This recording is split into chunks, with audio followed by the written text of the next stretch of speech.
Hey guys. So, pulled the second row out of there,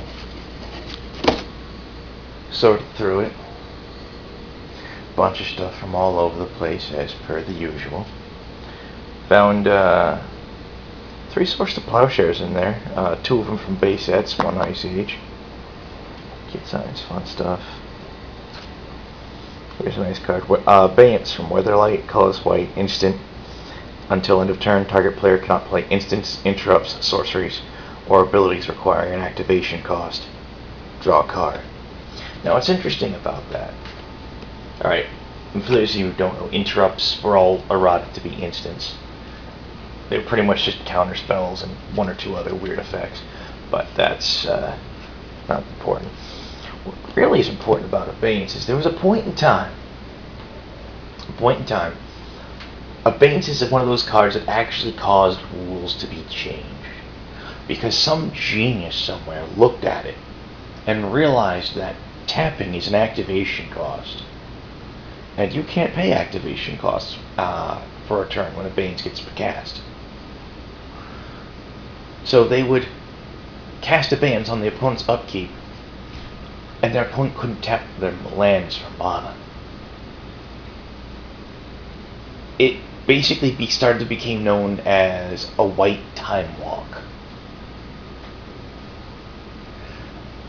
And that's dangerously close to how good it was. That it actually caused rules to get changed. After that particular use of Abeyance started being horrifyingly abused, they changed the rules on tapping lands for mana, etc., etc., etc. So yeah, weird stuff happened there. Believe you me. Hey, look, there's a Kamal Fist of Krosa. Is one of the handful of characters in the Magic universe that has more than 1 card. I've mentioned some of them in the past. Hey, look, there's the Cheese Stands Alone. It's a very, very similar to Baron Glory from Future Sight. The big difference is the Cheese Stands Alone granted the victory condition at any time, whereas Baron Glory waits for your upkeep. A few miscellaneous foil cards from Mirrodin block, from the original Mirrodin block, I should add. Gold Border Hammer of Bogarden, 1997 World Championship recreation deck. Wizards sold those for several years. World Championship decks, blah blah blah blah blah. And they were all gold border with that crazy black back you just saw. And there was one guy on the message boards on Wizards very recently who put forth the idea that Wizards should make those tournament legal, blah blah blah, this, that, the other, and that it's horrifyingly deceptive on Wizards' part, yada yada, so forth, whatnot. And it's just yeah, those things were the original packaging, those were came right out and said that they weren't tournament legal.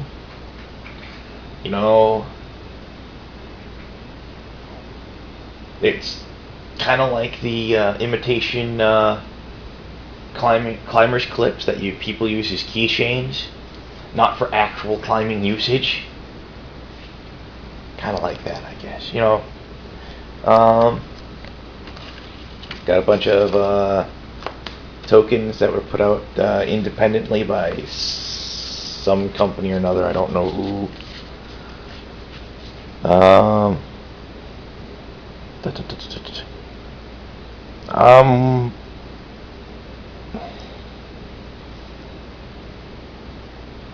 Forced to wonder. That's someplace called doublesidetokens.com. I don't know if they're still in business or not.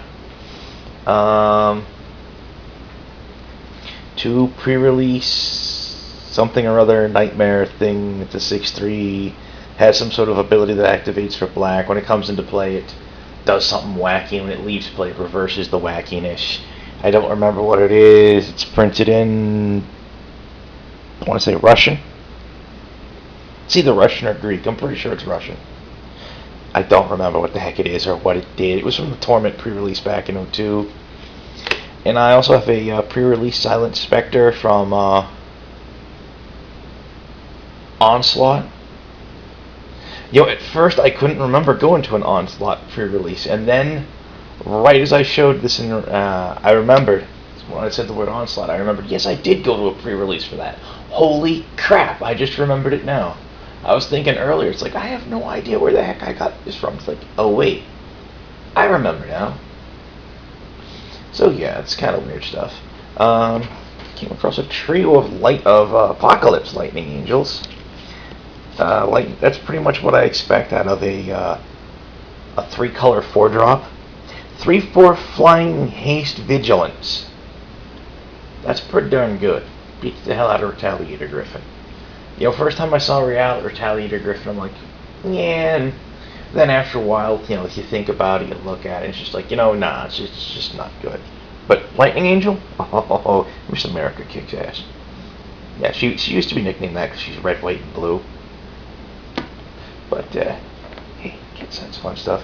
A small assortment of beta cards I got here. Most of them are good shape except for this Death Ward, which is beat to hell.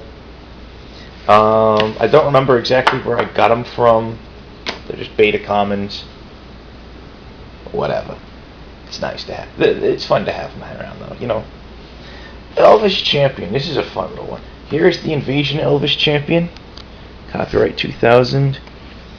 And there's the 7th edition Elvish Champion. Copyright 2001. Now, here's the fun thing for this. This is... I don't know if this was a first or not, but it certainly is a rarity.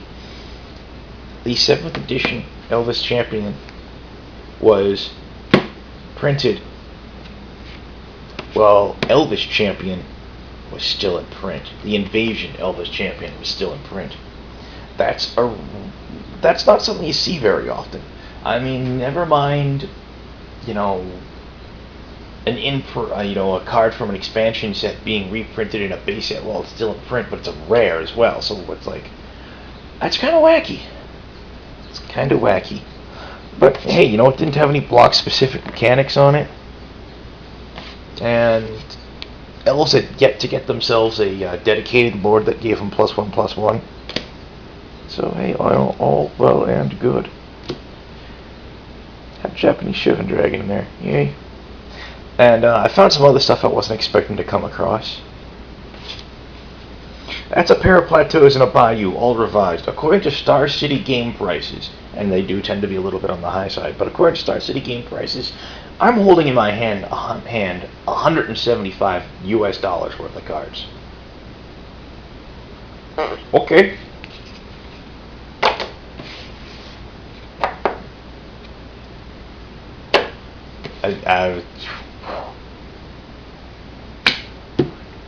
That's something else. That is something else. But I got something really unusual for you today. Dare I say special. Yeah, I know, it's quite the dare, ain't it? Hells. Get this stuff out of the way. Sitting in that, and the reason why I chose the row out of that box that I did to go sorting through today is because I saw like a starter deck / tournament pack sitting there with a handful of other cards with an elastic wrapped around them, and I was thinking to myself, what the heck is this about? And pulled them out, gingerly peeled this rotten elastic off of them, and I looked over. I haven't even opened up this little box yet. I haven't looked inside of here yet. This right here, my friends, and my enemies too if you're watching. Why you would be watching or caring is beyond me, but this is a little walk down memory lane. I don't know how the hell these stayed together for so long. That was the deck that I played at the Betrayers of Kamigawa pre-release. That's right, folks. Betrayers of Kamigawa pre-release sealed deck, still together. That's some crazy ancient stuff. Let's take a peek what we got in here, you know? Shinina Flight's Wings, Death Mask Mizumi. Oh look, there's a foil swamp. Is that foil? Is that just foil? Yeah, it's foil. Put that beside that. Pull out the basic. Let's just pull out all the basic lines right now. Just shoot right past all that.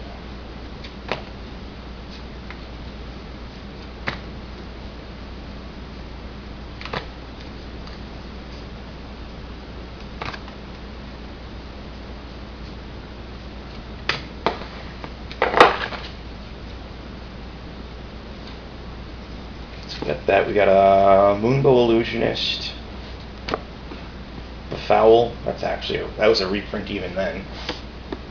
Red Flesh, destroy target non-spirit. Eye of Nowhere. Council of the Soratami. Kiri Ona, signed by the artist who was present at the pre-release. Oh, jeez. Coincidentally, I also had a few cans of Jolt Cola with me at the time. This was back when they were using the cans that were styled to look like batteries. I don't know whether it was them or some other company that used them first, but I saw them first being used by Jolt. Nowadays, you'll see the larger can of Monster will use that style of can, but Jolt went out of their way to play it up and whatnot. And he got a kick of how it was like, you know, stylized to look like a battery and whatnot. He thought it was pretty cool.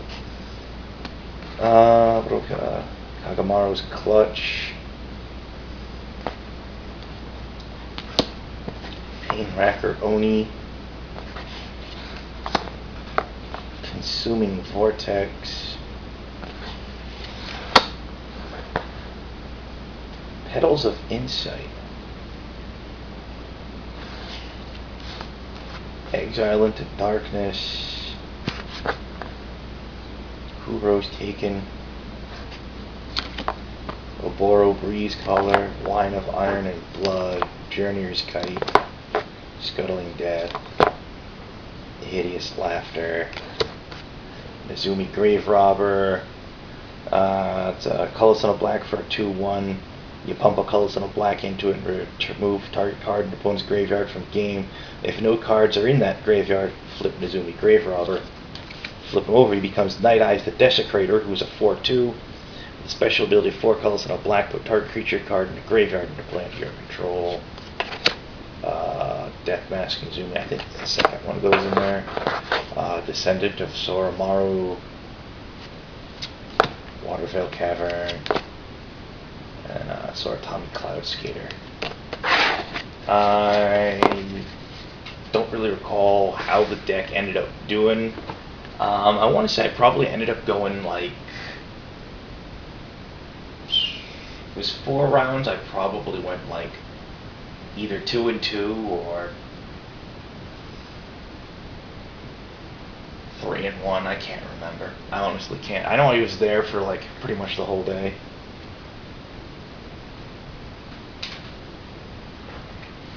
Let's see what we got in the box. What is in the box?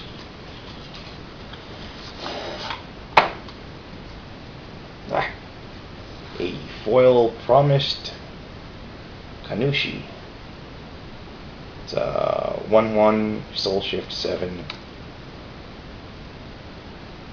Yeah, it's one of the things that you can't really make it out. They make it more pronounced today, but they went out of their way. They were going out of their way at that point in time to start like really going nutty with the foils. Like if you look closely at that promised Kanushi, when you tilt it around, you can see the eyes are foiled a little bit differently than other parts of the card. Looks kind of neat.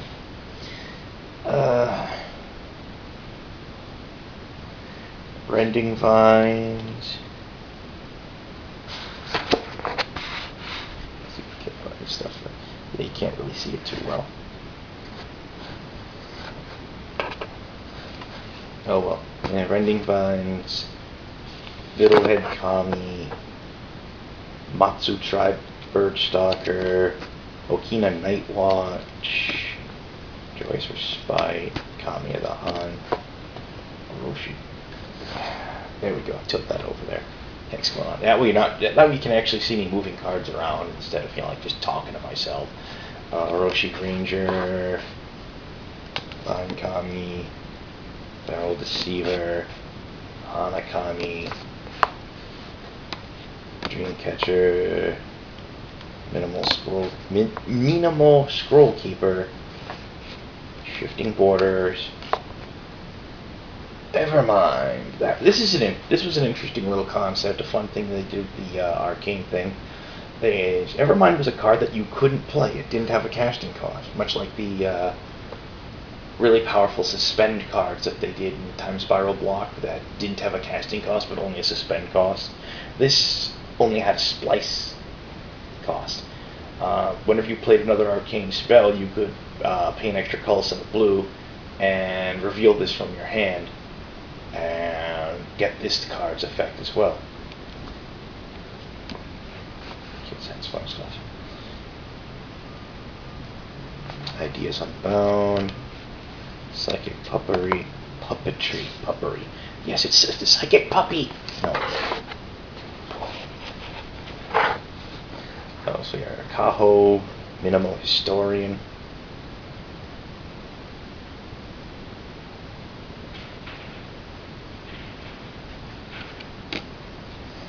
Briarnet Kami, Moss Kami, Jukai Messenger, Orochi Sustainer, Light Soil Kami, Ghostlit Nourisher, Inner Calm, Outer Strength, Nezumi Bone Reader, Death of 1,000 Stings, 2 copies of it. Death Denied, X Black, return X star creature cards from graveyard to hand, and it's arcane. Yeah. Interesting. Ashen Skin Zubara, Death Carsoni, Devouring Greed, Cruel Deceiver, Strange Inversion, Path of Anger's Flame, Shinin of Fury's Fire, Aki Underling, Barrel Down Shokenzen. Yeah, with the sweep mechanic on that one. Return any number of mountains you control the owner's hand. Barrel down, blah blah blah, deals damage to target creature equal to twice the number of mountains returned this way. Unnatural Speed, Hearth Kami, Lava Spike, Earthshaker, Godo Bandit Warlord, Tide of War, Shokenzen Bruiser, Path of Anger's Flame, Feral Lightning, Sorcery, put 3/1 red elemental creature token with haste into play, remove them from game at end of turn. Ronin Cavekeeper, Ronin Houndmaster, Battle Mad Ronin, Spiritual Visit, Araba Mothrider, Ghostlit Redeemer, Kitsune Lore Weaver, Curtain of Light, Cowed by Wisdom, Pure Intentions, Inner Chamber Guard, Shinin of Stars Light, Pious Kitsune, Silent Chant Zubara, Blessed Breath, Kitsune Diviner, Lantern Kami, Kitsune Blade Master, and Horizon Seed. So, yeah. First time these cards have seen the light of day in ages. Since 2004? It's a copyright deal on the album. 2005, yep. First time these cards have seen the light of day in 6 years. Kind of wacky, huh? So, yeah, there's a weird one. Don't even remember most of those cards. Yeah. So, yeah, that was our quote of weirdness for the day, I guess, huh? Alrighty. Call that a wrap. Catch you guys tomorrow. Be good, be safe, yada yada. You know the drill.